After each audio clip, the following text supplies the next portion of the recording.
जय हिंद साथियों, एक बार फिर आपका Q&A वीडियो में स्वागत है। हालांकि ये Q&A वीडियो संडे को आनी थी, लेकिन संडे को मैं किसी कारणवश वीडियो नहीं बना पाया, ना ही रेजिमेंटल सीरीज का वीडियो बना पाया। तो इस संडे को वापस Q&A भी आएगा और रेजिमेंटल सीरीज भी आएगी। इस हफ्ते जो रेजिमेंटल सीरीज आएगी वो आएगी आपकी कोर ऑफ EME के ऊपर में। तो विदाउट वेस्टिंग एनी टाइम आज के Q&A शुरू करते हैं। जय हिंद साथियों, मैं हूं आपका साथी भूतपूर्व सैनिक मनोज सिंह और आपका अपने YouTube channel ex army soldier में स्वागत है। तो जो भाई बहन पहली बार वीडियो में आए हैं, वीडियो देखने के बाद वीडियो अच्छा लगे तो चैनल को जरूर सब्सक्राइब करें। जो पुराने हैं लाइक शेयर कमेंट जरूर करें। और अगले Q&A के लिए आप इसी वीडियो में आप कमेंट्स में अपना क्वेश्चन पूछ सकते हैं। नेक्स्ट Q&A में आपका क्वेश्चन पिकअप करूंगा। तो चलिए बिना किसी वक्त को ज़ाय किए हुए पहला क्वेश्चन लेते हैं। और ये बोलते हैं ऑटोमेटिक ब्लॉगर, बोलते हैं सर जब हम आसाम राइफल से जाते हैं पैरा में कितने साल की नौकरी होगी। मेरे भाई सबसे पहले आपको बताना चाहूँगा, आसाम राइफल हमारी पैरामिलिट्री फोर्सेस में आती है और हमारी पैरा स्पेशल फोर्स कमांडो वो आती है हमारे पैराशूट रेजिमेंट यानी कि इंडियन आर्मी में। तो इंडियन आर्मी का ये मिनिस्ट्री ऑफ डिफेंस यानी कि इंडियन आर्मी, इंडियन नेवी और आपकी इंडियन एयरफोर्स वो आती है मिनिस्ट्री ऑफ डिफेंस में। और आसाम राइफल आती है हमारी home ministry of home affairs यानी गृह मंत्रालय में। लेकिन इसका काम भी पूरा का पूरा आर्मी की तरह ही होता है और आर्मी के अफसर इसको इसमें अपनी सेवाएं देते हैं। आर्मी के इसमें जवान तो नहीं जाते हैं, लेकिन आर्मी के जो हमारे इंडियन आर्मी का अधिकारी होते हैं वही आसाम राइफल में अधिकारी होते हैं। तो आसाम राइफल से आप पैरा एसएफ में नहीं जा सकते, लेकिन हाँ आसाम राइफल से आप NSG कमांडो में जा सकते हैं। चलिए लेते हैं अगला क्वेश्चन।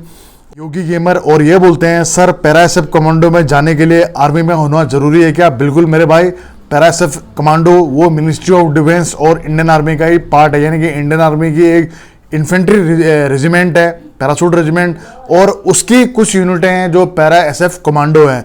तो उसके लिए आपको इंडियन आर्मी में जाना निहायत जरूरी है, तभी आप जा पाएंगे, अन्यथा नहीं जा पाएंगे। चलिए अगला क्वेश्चन लेते हैं इट्स पैरा एसएफ कमांडो का। और ये बोलते हैं सर अगर किसी बच्चे ने अदर डिस्ट्रिक्ट से 10th और 12th किया है उसे फर्जी माना जाएगा क्या। अगर कोई बच्चा डिस्ट्रिक्ट बॉर्डर के पास रह रहा है तो प्लीज़ सर मेरी इस बात का रिप्लाई ज़रूर देना। जय हिंद। सबसे पहले आपको जय हिंद। और आपको ये बताना चाहूँगा कि आप अदर डिस्ट्रिक्ट तो छोड़िए, आप ऑल इंडिया में रह के कहीं भी अपनी एजुकेशन दे सकते हैं, कहीं भी अपनी एजुकेशन हासिल कर सकते हैं और कहीं से भी, लेकिन वो होना चाहिए आपका मतलब मान्यता प्राप्त बोर्ड। अगर आप मान्यता प्राप्त बोर्ड के थ्रू एजुकेशन लेते हैं तो आप इंडिया में रह के कहीं से भी, जैसे मान लिया कि मैं उत्तराखंड का हूं और मैं भी राजस्थान रहता हूं, तो राजस्थान से अगर मैं 10th या 12th करता हूं तो उसके अकॉर्डिंग अगर मान लिया जाए इंडियन आर्मी की भर्ती उत्तराखंड में आई तो वहां से मैं अप्लाई कर सकता हूं, कोई भी दिक्कत नहीं होने वाली। आशा करता हूं आपका डाउट क्लियर हो गया होगा। चलिए अब अगला क्वेश्चन लेते हैं विल ज्योति रॉय का। और ये बोलते हैं सर 25% में आने के लिए किन बातों का ध्यान देना पड़ेगा। यानी कि ये पूछते हैं कि अग्निपथ के थ्रू जैसे अगर हम भर्ती हो जाते हैं तो किस आधार पे 25% का सिलेक्शन किया जाएगा जो कि इंडियन आर्मी में परमानेंट होंगे। तो मेरे भाई आपको सिर्फ 6 बातों का ध्यान देना है और बहुत ही शानदार वीडियो है, बहुत अच्छा रिस्पॉन्स मिल रहा है। आई बटन पे आपका वीडियो है, आप देखिए, आप उन 6 पॉइंट को अमल कीजिए, आप 100% इंडियन आर्मी में 25% के क्राइटेरिया में आएंगे। जिन भाई बहनों ने भी ये वीडियो नहीं देखी है आई बटन पे देख लें, आप इंडियन आर्मी में 25% के दायरे में कैसे आएंगे। सिर्फ इन 6 बातों को आप ध्यान रख लें, आपका सिलेक्शन 100% होगा। चलिए लेते हैं अगला क्वेश्चन। और ये बोलते हैं ओपी सनी भाई, ये बोलते हैं सर क्या TA आर्मी परमानेंट जॉब है कि ये भी अग्निवीर की तरह ही है, प्लीज रिप्लाई। मेरे भाई TA आर्मी परमानेंट जॉब है, अभी इसमें अग्निपथ योजना लागू नहीं की गई है। अगर इसमें अग्निपथ योजना लागू की जाएगी तो आप लोगों को जरूर सूचित करेंगे। लेकिन जैसे आपने देखा होगा कि इंडियन आर्मी में जो एक सर्विस का क्राइटेरिया होता है एक सोल्जर का, सोल्जर GD की बात करें तो उसका 17.5 to 21 होता है, अदर ट्रेड वालों के लिए 17.5 to 23 होता है। लेकिन यहाँ पर आपका एज का क्राइटेरिया होता है आपका 18 to 42 ईयर्स।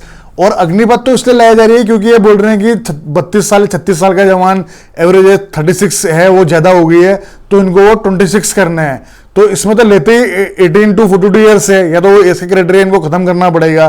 तो इसमें अभी तक कोई अग्निपथ योजना नहीं आई है, ऐसी कोई भी खबर नहीं है। कोई अगर अपडेट आती है, अब जब TA की भर्ती आएगी तब चीजें आगे चल के क्लियर होंगी और जब आगे क्लियर हो जाएंगी फिर आप लोगों के वीडियो के माध्यम से आप लोगों को जरूर उसके बारे में जानकारी दूंगा।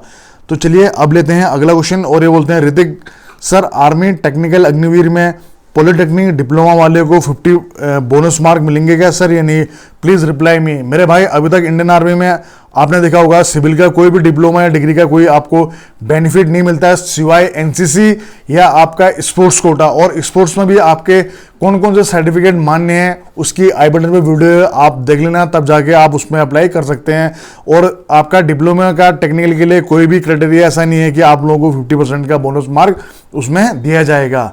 चलिए अब लेते हैं अगला क्वेश्चन और ये बोलते हैं लोकेश रावत जी, सर मैं फुटबॉल प्लेयर हूं बट मेरे पास नेशनल सर्टिफिकेट नहीं है, अगर अग्निवीर जीडी में भर्ती होने के बाद स्पोर्ट्स में पक्का हो सकता हूं सर?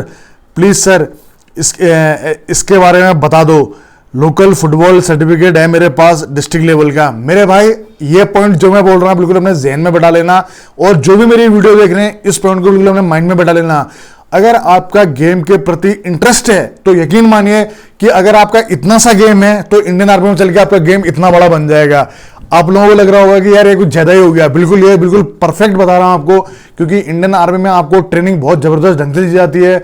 जिसका खेलों के प्रति इंटरेस्ट या रुझान होता है, इंडियन आर्मी में उनके सीनियर उनको बहुत अच्छी ट्रेनिंग देते हैं जिससे कि उनके खेल में और निखार आता है। और हमेशा से ही इंडियन आर्मी में स्पोर्ट्स का बहुत सम्मान किया जाता है और स्पोर्ट्स वाले को बहुत ज़्यादा अपॉर्चुनिटी मिलती है। अगर जब ये अग्निपथ योजना लागू हुई है तो इसमें जो पक्के होंगे ना, तो यकीन मानिए उसमें स्पोर्ट्स पर्सन का बहुत बड़ा रोल अदा होगा। यानी कि अगर आपका अच्छा गेम है तो आपके पक्के होने के चांस बहुत ज़्यादा हो जाते हैं। तो चलिए अब लेते हैं अगला क्वेश्चन और ये बोलते हैं कमलेश जी, ये बोलते हैं सर आईटीबीपी बेटर या आसाम राइफल? मेरे भाई मैं इसमें अब मैं क्या जवाब दूं, मैं तो एक फौजी हूं और जहां तक मतलब मेरा जो एक ड्रेस होती है वो ऑलिव ग्रीन होती है, तो आसाम राइफल का भी ऑलिव ग्रीन होता है। दूसरा, मुझे इंडियन आर्मी के अधिकारी को मैं जानता हूं और उनके साथ मैं काफ़ी नौकरी किया हुआ हूं, तो उसी प्रकार हमारे आर्मी के जो अधिकारी होते हैं वो जाते हैं आपके आसाम राइफल में।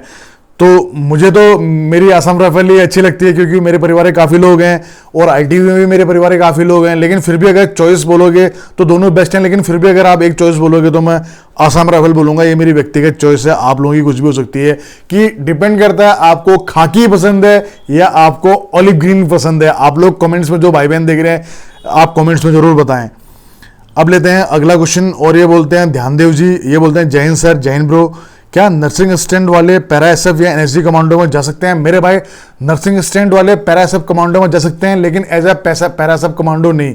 वहाँ पर आपकी सिर्फ इंडिविजुअल पोस्टिंग के लिए जा सकते हैं 3 साल के एनए के लिए, और वापस फिर आपके जहाँ नेक्स्ट पोस्टिंग होगा वहाँ आप चले जाएंगे। लेकिन हाँ, एनएसजी में आप एज ए कमांडो जा सकते हैं, यानी कि एनएसजी में जब आप जाएंगे तो वहाँ पर एनएसजी का जो क्राइटेरिया होता है पूरा ट्रेनिंग का सारा चीज़ वो आपको करना ही पड़ेगा और वहाँ पर आपको एनएसजी कमांडो बनना ही पड़ेगा। तो एनएसजी में ज़रूर आप जा सकते हैं।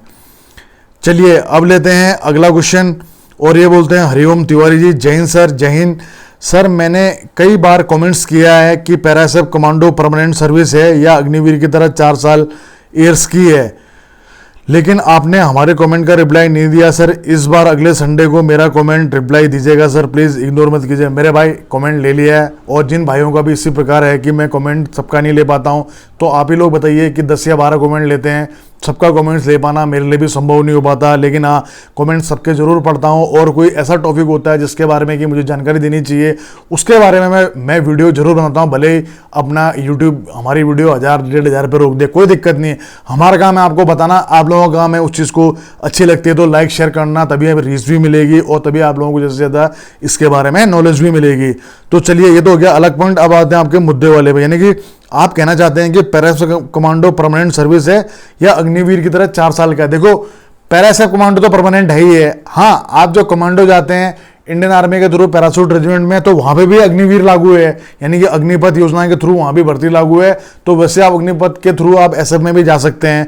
अभी तो सिर्फ ये भर्तियों का इन्होंने एक दे दिया, भर्तियां करा रहे हैं, भर्तियां होगी। अब जैसे जैसे क्रम आगे बढ़ता जाएगा वैसे वैसे चीजें क्लियर होती चली जाएगी। आप ही लोग बताइए कि 3 साल मतलब ट्रेनिंग पीरियड को छोड़ दिया जाए तो 3.5 साल की सर्विस बचती है। अगर 4 साल में अगर आपकी 30 दिन पर ईयर आपकी छुट्टी है तो आपका 120 दिन आपकी छुट्टी होगी। तो आप बताइए कि आपका बचा हुआ टाइम आपका एक ही जगह पे आप काटेंगे, मतलब दूसरी जगह पोस्टिंग जाते तो आपका घर जाने का टाइम हो चुका होगा। पता नहीं क्या सोच के बनाई है, भगवान ही जाने। चलिए, अब उसमें कोई फायदा भी नहीं है। अब इसके बारे में बात करेंगे 2023 लास्ट में, जब अग्निवीर वाला जो ये नए चुनाव का टाइम होगा तब, क्योंकि सरकार के ऊपर में भी जोर डालना जरूरी है। चलिए अब लेते हैं अगला कमेंट, और ये बोलते हैं CDS विजय कुमार जी, बोलते हैं sir can Agniveer apply for SSC exam bro. ये आपने बहुत बड़ा क्वेश्चन पूछ दिया है, इसके बारे में अभी कुछ बता पाना जल्दबाजी होगा, क्योंकि अभी तक कहीं पे भी हमारी आर्मी में इस चीज़ को लेकर कोई प्रेस कॉन्फ्रेंस नहीं हुई। अग्निपथ की गाइडलाइन में कहीं पे भी ये नहीं बताया है कि आप SSC दे सकते हैं नहीं दे सकते हैं, क्योंकि SSC के लिए आपको 12th पास होना चाहिए। और इस चीज़ के बारे में तो अब तभी आगे क्लियर हो पाएगा जब इन लोगों की ट्रेनिंग हो जाएगी और ये डिस्ट्रीब्यूट हो जाएंगे अपने यूनिटों में, उसके बाद जाके जो इनको अपॉर्चुनिटी मिलेगी। तो इंडियन आर्मी के लिए भी ये पहली बार होगा और हमारे लिए भी ये पहली बार होगा। तो जब चीज़ें निकल के आएंगी आप लोगों को जरूर शेयर करेंगे। चलिए लेते हैं अगला क्वेश्चन, और ये बोलते हैं चंद्रपाल सिंह चौहान, सर मेरे 10th में ग्रेस हैं तो मैं फिर से 10th कर सकता हूं आर्मी में जाने GD में जाने के लिए? अभी 18 का हुआ हूं। मेरे भाई आप लोगों ने देखा ही होगा कि जिन युवाओं ने इसी प्रकार दोबारा 10th किया उसको अग्निवीर भर्ती योजना से उनको आउट कर दिया गया।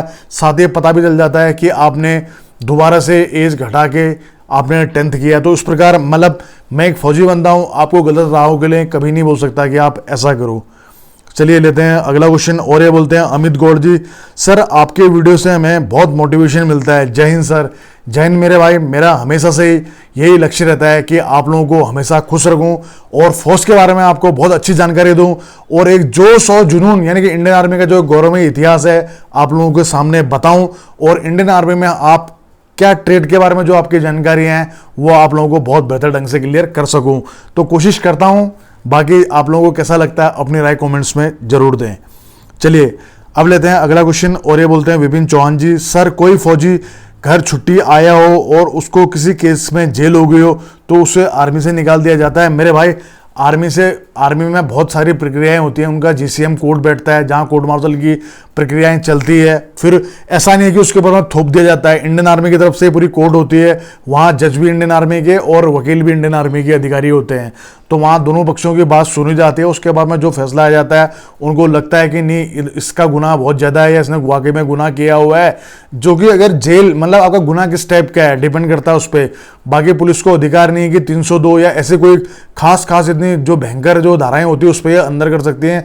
अदरवाइज उसको पहले इंडियन आर्मी की कोर मिलिट्री पुलिस की सेंक्शन लेनी पड़ती है, तब जाके उसको अरेस्ट कर सकते हैं, और डायरेक्ट ऐसे बिना किसी मामले में से अरेस्ट भी नहीं कर सकते हैं। इसको लेकर भी जल्दी एक वीडियो बनाएंगे। अब बोलते हैं नेक्स्ट क्वेश्चन, संजय जोशी जी ये बोलते हैं, सर अगर हमें कंप्यूटर की नॉलेज है, हमें टाइपिंग आती है, इंडियन आर्मी में GD में भर्ती होकर ऑफिशियल वर्क कर सकते हैं? मेरे भाई बिल्कुल कर सकते हैं। आपको बहुत सारी अपॉर्चुनिटी मिलेगी, क्योंकि क्लर्क जो होते हैं कि लिमिटेड होते हैं, उनकी संख्या कम होती है, तो बहुत सारा उनका काम भी होता है। तो जिस कारण GD वाले बंदे को ऑफिस में काम करने का काफ़ी मौका मिलता है। अगर आपको कंप्यूटर का नॉलेज अच्छा है तो यकीन मानिए आपको अपनी इन्फेंट्री बटालियन के अंदर में भी IT सेल होता है, जहाँ की IT का पूरा काम हमारे GD वाले बंदे करते हैं। तो आपके लिए बहुत ही बड़ा बेनिफिट होने वाला है अगर आपको कंप्यूटर का अच्छा नॉलेज है तो। अब लेते हैं अगला क्वेश्चन, ये बोलते हैं सरगम भाई, म्यूजिशियन मेरे को बहुत पसंद है सर। अरे वाह क्या बात है। तो मेरा एयर 17 है सर, मैं कैसे करूं? हो पाएगा ही नहीं सर। मेरे भाई आप डायरेक्ट म्यूजिशियन के थ्रू भी भर्ती हो सकते हैं, रेजिमेंटल की भर्ती आती रहती है म्यूजिशियन की। अदरवाइज GD में जाके भी आप पाइप बैंड और जाज बैंड में जा सकते हैं, जिसको कि आप अपनी भाषा में ऑर्केस्ट्रा बोलते हैं। उसके बारे में भी वीडियो बनाई है, आई बटन पे वीडियो है, देख लीजिए। अच्छा लगे तो जरूर कमेंट्स करना। अब लेते हैं अगला क्वेश्चन, और ये बोलते हैं मोहनी जी बोलते हैं, जय हिंद सर। जय हिंद सर, क्या पैरा कमांडो में लड़कियां जा सकती है? मेरी बहन पैरा कमांडो सिर्फ अभी तक हमारी इंडियन आर्मी में सिर्फ एक कोर और मिलिट्री पुलिस ही ऐसी है जिसमें बहनों की भर्ती होती है। बाकी पैरा सब कमांडो में अभी बहनों की भर्ती नहीं होती है। भविष्य में कभी होगी तो आप लोगों को मैं जरूर सूचित करूंगा। तो ये था हमारा आज का Q&A वीडियो, और इस संडे को भी Q&A वीडियो आएगा। और इस संडे को रेजिमेंटल सीरीज में कोर ऑफ EME के बारे में देखना ना भूलें। वहां आपको कोर ऑफ EME के बारे में आपको पूरी जानकारी मिलेगी। आपको बताया जाएगा कैसे टेक्निकल वाला बंदा EME में आता है, या आपके वेपन्स अगर कहाँ से आते हैं, कैसे वेपन की हैंडलिंग, अगर कुछ प्रॉब्लम आ जाती है तो कैसे ठीक करते हैं हमारे EME वाले। तो आर्मर ट्रेड के बारे में आपको बहुत कुछ मतलब जानकारी मिलेगी इस संडे को रेजिमेंटल सीरीज में। तो आपके नेक्स्ट Q&A के लिए अगर आपका क्वेश्चन माइंड में कोई क्वेश्चन हो तो इसी वीडियो के नीचे आप अपना कमेंट्स करें। आपके कमेंट्स, जेन्युइन कमेंट्स को मैं अगले Q&A में जरूर लूंगा। अगर यहाँ तक आपने वीडियो देख लिया है, वीडियो आपको आपके फौजी भाई की अच्छी लगी हो तो लाइक शेयर जरूर करें। जो भाई बहन पहली बार आए हैं सब्सक्राइब जरूर करें। कल मिलते हैं वापस एक और दासू वीडियो के साथ। दीजिए भाई को इजाजत।